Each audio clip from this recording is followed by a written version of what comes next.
Yo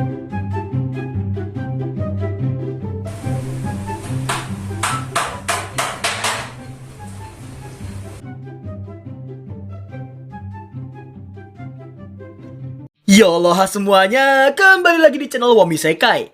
Gua agak Herman sama kalian semua deh. Di episode 10 lalu, entah kenapa banyak dari kalian yang komen suara gua mirip Wam 2 lah, nyolong kontennya Wam 2 lah, dan lain sebagainya. Ya soalnya itu memang gua Sabar. Ya, intinya ya, gua ulang sekali lagi ya buat para bocil yang gak pernah ngorek kuping atau mungkin matanya masih ketutupan belek. Gua itu memang Wam 2. Dan gua gak nyolong sama sekali video gua sendiri, oke? Channel ini memang peranakannya Wam 2. Anggap aja jadi Wam 3. Dan genre khusus yang mulai musim depan nanti tentu aja isekai. So, pada video kali ini kita akan melanjutkan alur cerita dari anime yang tulisannya doang yang nge-cheat, tapi dalamnya 70% sinetron romance dan cuma 30%-nya doang yang mengandung unsur action. Tapi sebelum kita mulai, post dulu like dan subscribe di bawah, sekalian juga share sebanyak mungkin agar musim depan nanti gua bisa upload anime isekai yang jauh lebih seru lagi daripada yang ini. Oke, langsung saja. Persiapkan jiwa sinetron isekai dalam diri kalian. Dan inilah dia, sinetron isekai nge-cheat episode ke-11.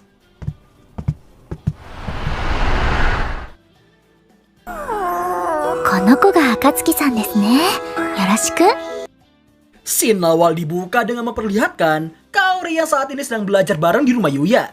Kaori yang sangat pandai mengajar, jelas saja membuat Yuya memujinya. Kaori pun merendah karena Yuya yang juga telah mengajarinya pelajaran sastra klasik dan juga pelajaran bahasa Inggris. Kaori nampak terkejut tak paham usai mendengar Yuya yang keceplosan dirinya dapat menguasai dua pelajaran itu karena skill pemahaman bahasa yang ia miliki. Scene mundur memperlihatkan Kaori dan Yuya yang sedang pulang sekolah bersama. Karena ujiannya semakin dekat, Yuya nampak tidak bersemangat karena dirinya yang tidak tanpa disengaja malah memasuki ruangan tempat pintu masuk isekai berada. Di tengah Kaori yang terdiam mematung, Yuya datang menyadarkannya. Kaori kemudian memberitahukan dirinya tadi yang seolah dipanggil oleh seseorang hingga membawanya ke ruangan itu. Yuya yang tak bisa mengelak lagi nampak memberitahukan rahasianya selama ini. この扉は別の世界に繋がってるんだ。別の世界。 Yuya kemudian memintanya buat memasukkan tangannya ke dalam pintu itu.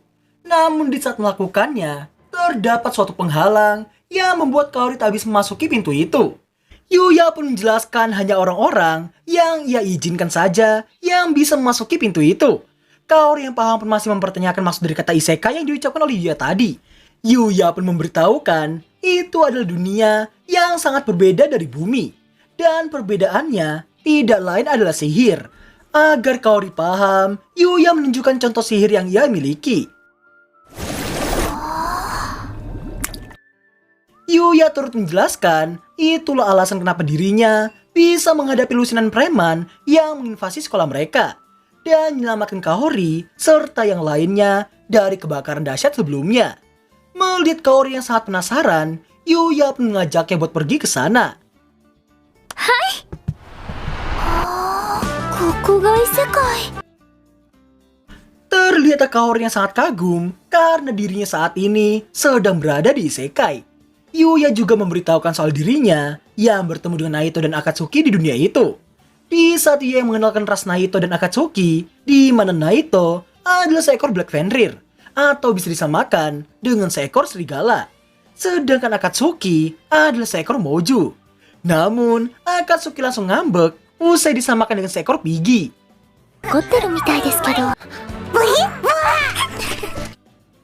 Tak lama setelah itu, Kaori dibuat terkejut melihat jendela status yang muncul secara tiba-tiba. Setelah dijelaskan secara singkat, Yuya pun terkejut bukan main karena status yang dimiliki oleh Kaori yang jauh lebih tinggi daripada miliknya saat pertama kali tiba di dunia itu. Kalau kalian ingat, Yuya hanya memiliki 1 poin di tiap statusnya. Yuya pun turut memberitahukan alasan di balik tubuhnya yang bisa kurus dan berotot, tidak lain karena dirinya yang mengalami level up di dunia itu. 本当の俺はみんなが認めてくれるような人間じゃないんだ。もっと見てみたいです。この世界を。 Mendengar keinginan Kaori barusan, Yuya juga berniat mengajaknya berkeliling. Namun dirinya memberitahukan terdapat banyak sekali monster di dalam hutan itu. Kaori yang terkejut dijelaskan soal penghalang yang dipasang di sekeliling rumah untuk melindungi rumah itu dari serangan para monster. では約束です。いつかきっとこの世界を案内してくださいね。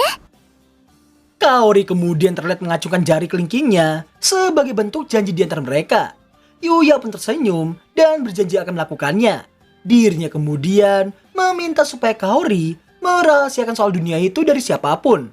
Merasa itu akan jadi rahasia mereka berdua, Kaori pun berjanji akan menjaga rahasia itu dengan sepenuh hati. こんなにすごい秘密を共有するわけですし、私たち特別な関係と言えるんじゃないでしょうか。 Setelah cukup lama mengobrol, Yuya mengajaknya buat kembali untuk belajar lagi. Bersamaan dengan itu, Kaori nampak sangat bahagia karena dirinya merasa semakin dekat dengan Yuya. ゆうやさんに少し近づけたような、そんな気がします。 Scene berpindah di istana. Terlihat Alexia yang tengah menyapa sang bapak. Sang raja pun langsung bertanya, di manakah pemuda yang tinggal di sarang iblis agung yang seharusnya diajak oleh Owen. Owen pun memohon maaf karena terdapat berbagai macam alasan yang membuat rencana mereka jadi berubah total. Sang raja yang peka langsung mengetahui alasan itu pasti ada kaitannya dengan gadis yang saat ini berada di sebelahnya. Luna pun langsung berkata jujur soal dirinya yang mencoba membinasakan Alexia sebelumnya. Karena alasan itulah, rencana membawa Yuya pun jadi batal. Sang raja yang terkejut auto ngelotot ke arahnya. Luna pun memberitahukan dirinya yang telah gagal melakukan hal tersebut. Meski ucapan sang raja terdengar sangat tenang, namun diri nampak bersiap dengan pedangnya dan berniat untuk membinasakan Luna dengan tangannya sendiri.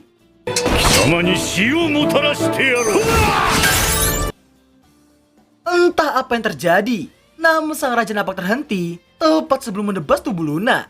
Sang raja pun kagum karena Luna yang telah berhasil melihat karakteristik pedang babat Grisel yang ia miliki. Dan ternyata apa yang sedang dilakukan oleh Luna saat ini tidak lain adalah menghentikan pergerakan sang raja dengan cara menjerat tangannya dengan benangnya. 私のルナに何するのよ、お父さん。嫌い。 Setelah itu, Luna nampak mengomeli sang bapak dan memberitahukan dirinya yang melarang Luna buat menerima kematiannya sendiri dan memutuskan buat menjadikannya sebagai pengawal pribadinya. Di tengah keseriusan yang ada, sang bapak nampak masih syok usai mendengar putrinya itu yang sangat membenci dirinya. Selang beberapa detik, sang raja baru kembali sadar dan mau tak mau harus menerima keputusan putrinya itu.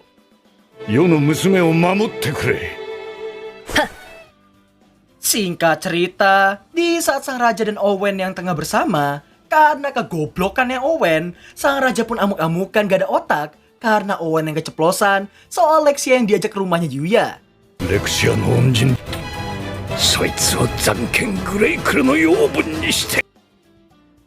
Scene berpindah di suatu tempat. Terlihat orang bertopeng yang sangat ingin membinasakan sosok Lexia, yang diberitahukan sama bawahannya sendiri soal rencana pemudaran Lexia yang lagi-lagi telah gagal. Dan anehnya, assassin yang dikirimkan yang tidak lain adalah Luna, si pemburu kepala, malah menjadi pengawal pribadi dari Lexia. Mendengar hal itu, jelas saja membuat si pria bertopeng terkejut dan mempertanyakannya. Bawahannya itu pun memberitahukan mereka sendiri juga bingung kenapa bisa sampai seperti itu. Bawahannya turut menambahkan soal pria yang telah menyelamatkan Lexia sebelumnya yang akan segera diundang ke istana.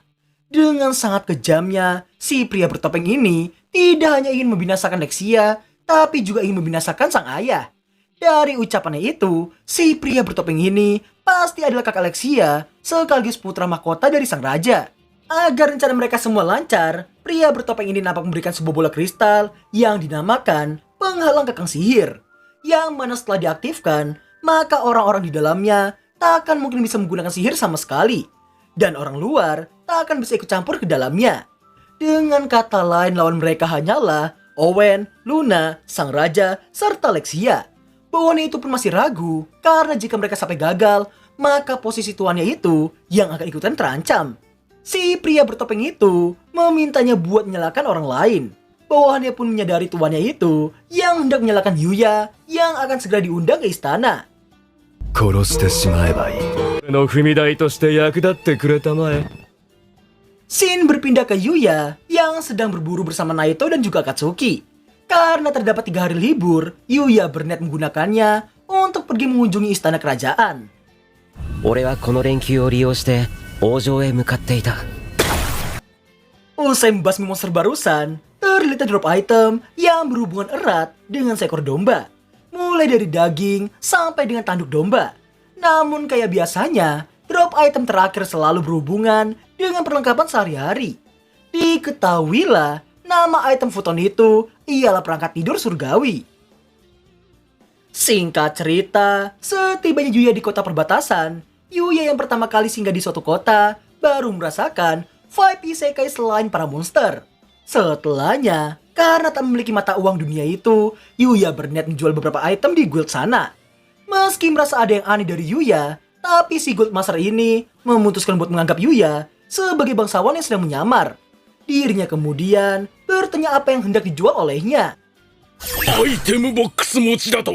これ Rupanya, Yuya berniat menjual beberapa bumbu dapur yang ia bawa dari Jepang. Si GN pun langsung terpukau dengan wadah bumbu di hadapannya yang terbuat dari kaca yang sangat indah. Baru aja menilai satu bumbu, si GN udah dibuat suren dengan penilaiannya sendiri. Karena semua bumbu yang dibawa oleh Yuya merupakan bumbu dengan kualitas terbaik yang pernah ia lihat. Dengan sangat yakinnya, si GM berniat membayar sejumlah 100 koin emas. 金貨100枚どんなもんですかね。 Mengetahui Yuya yang tidak paham soal mata uang, si GM pun menjelaskan bahwa dengan 5 koin emas saja, 4 keluarga tingkat menengah bisa memenuhi hidup mereka selama setahun penuh. Dengan kata lain, 100 koin emas sama dengan memenuhi 20 keluarga tingkat menengah selama 20 tahun tanpa harus bekerja sama sekali. Yuya kemudian diberikan kartu guild yang digunakan sebagai KTP. Setelah itu, Yuya pun bertanya jalan menuju ibu kota kerajaan. Si GM pun mengarahkan agar Yuya pergi dengan kereta kuda yang menunggu penumpang di belakang kota itu.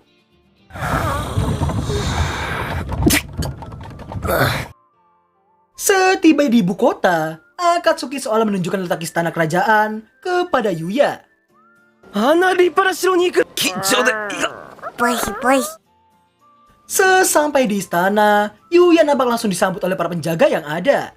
Di dalam, terlihatlah Owen yang mengantarkan Yuya sampai ke aula raja.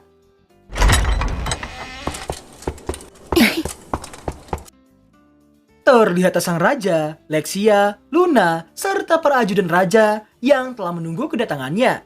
Baru aja selesai memberi salam pada sang raja, emosi yang tak terbendung membuat sang raja menunjukkan sifat aslinya.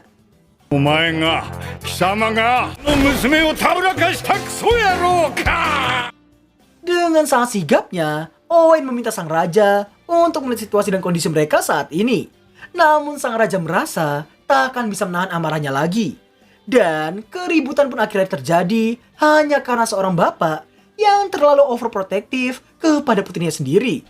Setelah agak tenang sedikit, sang raja mengenalkan diri sebagai raja kerajaan Arsilia yang bernama Arnold. Dengan seenak jidatnya pula, Pak まあゆうや様ったら大胆ね。貴様、世の前で歴史を誘惑しろって。 Owen pun mencoba membelanya dengan memberitahukan Yuya yang tak begitu paham soal adat di kerajaan mereka. Yuya yang bertanya nampak dijelaskan oleh Owen secara singkat. そのものと 結婚したい。 Di tengah Yuya yang merasa semua tindakannya telah melenceng dari yang seharusnya, sang raja nampak bersiap mengeksekusi MC kita yang satu ini. Dan Owen yang masih mencoba menenangkan sang raja. Namun secara tiba-tiba, 変かレクシア、世から離れるな。 資格か。 sungguh plot twist yang sangat membagongkan. Di ujung hidupnya Yuya barusan, dirinya malah terselamatkan karena sekelompok manusia bertopeng yang muncul untuk membinasakan mereka semua. Dari bola kristal itu, kita bisa tahu bahwa sekelompok pembunuh bayaran itu adalah bawahan dari pria bertopeng yang kita lihat di scene awal tadi. Hanya karena tak bisa memakai sihir, dengan sangat yakinnya mereka semua merasa bisa membinasakan sang raja dan juga Lexia di saat itu juga. Namun sayangnya,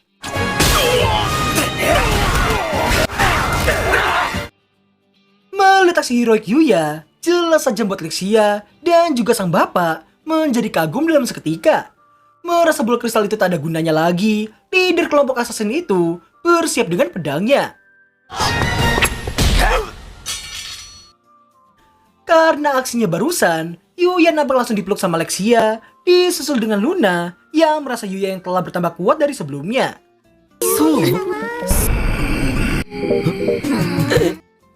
Scene ditutup dengan memperlihatkan Lexia yang mengumili sang bapak yang terus-menerus hendak mengeksekusi sang husbu. Di lain sisi, Owen mendapati rencana kerajaan yang dimiliki oleh putranya Pak Arnold yang bernama Rhaegar. Owen kemudian nampak menghampiri Yuya dan meminta bantuannya. 王国の危機なのだ。 Dan berakhirlah alur cerita anime sinetron tukang bubur naik haji episode ke-11. Jujur aja, gue mulai curiga sama story anime ini. Kata nge-cheat dari Isekai Daichit ini, gue curiga bukan kayak Dede Kain atau mungkin Kageno Jujutsu yang dapat kekuatan OP setelah berinkarnasi. Tapi kata cheatnya di sini artinya mungkin selingkuh. Jadi Isekai Daichit skill itu bukanlah skill nge-cheat di Isekai, melainkan skill selingkuh di Isekai. Soalnya gini aja lah ya guys, gua mau tanya buat para cowok-cowok polos di luar sana. Sepolos-polosnya kalian, gak bakal lebih polos daripada kepala botak kayak Pak Dadang tukang sayur yang lewat depan rumah gua. Pasti kalian yang polos minimal tahu arti kata dicintai dan mencintai kan? Atau mungkin menyukai dan disukai. Loh bang, tapi ya dulu kan gak ngerti soal gituan bang. Please lah wahai anaknya Pak Haji Slamet. Di episode 1 scene akhir Yuya udah kaget sama wajahnya yang berubah secara tiba-tiba. Dan itu pun langsung tahu dia jadi tampan. Ya masa selama 10 episode ke depannya dia masih ragu dirinya tampan. Apalagi nih ya, dia udah dikelilingi sama banyak waifu. Mulai dari trio Teppot, Kaori, Lexia, dan Luna sampai combo Puding, Miyu, dan Kaede. Yah, kalian sendiri harus bisa menilai aja lah ya. Gua capek ngerosting anime ini gak ada habisnya soalnya. Buat rating, buat pertama kalinya gua akan kasih rating 8,0/10 titik gak pakai koma dan gak pakai tapi-tapian. Makasih banget buat yang udah senantiasa nonton anime gak jelas ini sampai akhir video. Dan sampai jumpa di episode ke-12 minggu depan. Bye bye. そこを共にしたいって意味があるのよ。